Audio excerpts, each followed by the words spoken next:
Subscribe کیجیے ہمارے channel کو اور بیل آئیکن کو دبائیے۔ السلام علیکم ورحمۃ اللہ وبرکاتہ۔ نحمدہ ونصلی علی رسول الکریم، اما بعد۔ محترم بھائیو، بزرگوں، دوستو، آج میں آپ حضرات کے لیے ایک نیا سبق لے کر کے حاضر ہوا ہوں۔ اس سبق کے اندر میں آپ لوگوں کو بتاؤں گا حضرت شبلی رحمہ اللہ کی محبت الہی کا واقعہ۔ حضرت شبلی رحمہ اللہ ایک بہت بڑے بزرگ گزرے ہیں۔ ان کے بڑے عجیب و غریب احوال تھے۔ نہاوند کے علاقے کے گورنر تھے۔ ایک دفعہ بادشاہ نے اپنے گورنروں کو دربار میں بلایا اور سب کو کسی خوشی کی وجہ سے خلعت پیش کی۔ خلعت کہتے ہیں لباس کو۔ پھر کہا، کل سب لوگ یہ خلعت پہن کر آئے تاکہ میری محفل میں بیٹھ کر گفتگو کر سکے۔ سب لوگ خلعت پہن کر پہنچے۔ اللہ کی شان کے عین جب گفتگو کی محفل اپنے عروج پر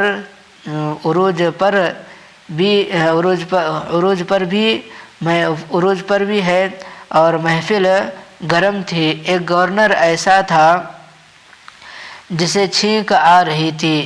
وہ جتنا اسے روکتا، چھینک اور زیادہ زور سے آتی۔ وہ جتنا ہی اسے روکتا، چھینک اور آتی۔ بالآخر اسے 3-4 مرتبہ چھینک آئی۔ لوگ بھی اس کی طرف متوجہ ہوئے، حالانکہ یہ چیز انسان کے بس سے باہر ہے، تاہم محفل میں ذرا معیوب سے محسوس ہوتی ہے۔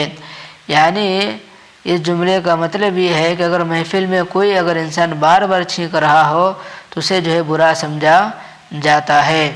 تو بہرحال لوگوں نے اس کی طرف دیکھا، فوراً بادشاہ کی طرف متوجہ ہوئے۔ جب بادشاہ کی نظر اس پر پڑی تو اس گورنر کے ناک سے کچھ پانی نکل آیا تھا اور اس کو صاف کرنے کے لیے کپڑا نہیں تھا۔ اس گورنر نے پوشاک کے کونے سے اسے صاف کر لیا۔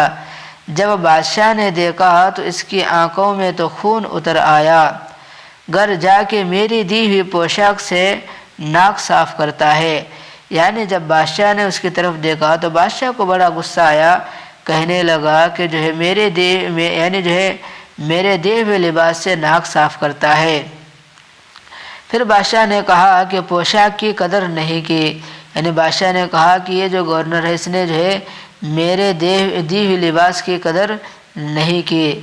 تو بہرحال اس کی پوشاک اتار لی جائے۔ یعنی بادشاہ نے حکم دیا کہ اس کی پوشاک یعنی اس کا لباس اتار لیا جائے اور اسے دربار سے دھکا دیا جائے، یعنی دربار سے نکال دیا جائے۔ چنانچہ ایسا ہی کیا گیا۔ یعنی اس گورنر کا لباس اتار لیا گیا اور اسے دھکا دے کر محفل سے باہر کیا گیا۔ اب محفل کا رخ بدل گیا۔ سب لوگ پریشان ہو گئے کہ ایک گورنر کے ساتھ یہ معاملہ پیش آیا، معمولی بات نہیں تھی۔ بادشاہ نے سوچا چلو محفل برخاست کر دوں۔ سب لوگ چلے گئے۔ تھوڑی دیر گزری تو دربان آیا اور اس نے کہا کہ نہاوند کے علاقے کا گورنر شریف باریابی چاہتا ہے۔ یعنی مطلب یہ ہے کہ آپ سے ملنا چاہتا ہے۔ تو شریف باریابی کا ایک جملہ ہے، اس کا مطلب یہ ہے کہ نہاوند کا گورنر وہ آپ سے ملنا چاہتا ہے۔ تو بہرحال کہا اسے پیش کرو، یعنی بادشاہ نے کہا اسے میرے سامنے پیش کرو۔ گورنر نے آتے ہی پوچھا کہ بادشاہ سلامت، میں یہ معلوم کرنا چاہتا ہوں کہ گورنر کو چھینک آئی تھی تو یہ اپنے اختیار سے آئی یا کہ بے اختیاری سے آئی؟ بادشاہ نے کہا کہ تیرے سوال میں محاسبے کی بو محسوس ہوتی ہے، خبردار آئندہ ایسا سوال نہ کرنا۔ یعنی بادشاہ نے کہا کہ آئندہ ایسا سوال نہ کرنا۔ تو اس گورنر نے کہا کہ بادشاہ سلامت، اگر اس سے یہ غلطی ہو گئی تھی تو کیا سزا ضروری تھی یا کوئی اور کم درجے کی سزا بھی ہو سکتی تھی؟ یعنی اس گورنر نے کہا کہ جب اس سے غلطی ہو گئی تھی تو کیا ضروری تھا اسے یہ سزا دینے کی، یا چاہے تو اب اس سے کم بھی دے سکتے تھے۔ تو بہرحال بادشاہ نے کہا خاموش رہو ورنہ تمہیں بھی سزا ملے گی، یعنی بادشاہ نے اس نہاوند کے گورنر سے کہا کہ تم خاموش رہو ورنہ تمہیں بھی کیا ہے سزا ملے گی۔ تو بہرحال گورنر نے کہا کہ بادشاہ سلامت، مجھے آج ایک بات سمجھ آئی ہے کہ آپ نے ایک شخص کو پوشاک پیش کی اور وہ اس کی قدر نہ کر سکا تو آپ نے اسے بھرے دربار سے دھکا دے دیا، اس کو ذلیل و رسوا کر دیا۔ مجھے یہ بات سمجھ آئی کہ یا اللہ تو نے مجھے انسانیت کی پوشاک پہنا کر دنیا میں بھیجا ہے، اگر میں اس پوشاک کی قدر نہ کر سکا تو روز محشر تو بھی مجھے اپنے دربار سے دھکا دے دے گا۔ گورنر نے یہ کہا اور پوشاک اتار کر بادشاہ کے منہ پر ماری اور باہر نکل گیا۔ حضرت جنید بغدادی رحمہ اللہ کی خدمت میں پہنچا اور یہ شخص کیا بنا؟ وقت کا بہت بڑا بزرگ بنا جس کا نام حضرت شبلی تھا، کیونکہ ان کی قربانی بہت بڑی تھی۔ گورنری کو لات سے مار کر محبت الہی کے راستے کو اپنایا تھا، اس لیے ان کے احوال بھی عجیب تھے۔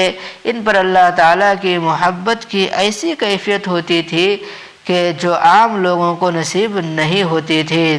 تو بہرحال آپ نے واقعہ سنا، اس سے ہمیں بات سمجھ میں آئی کہ حضرت شبلی رحمہ اللہ نے جو ہے اللہ کی محبت کے خاطر دنیا کو چھوڑا تو اللہ نے انہیں دنیا کے اندر ایسے چمکایا۔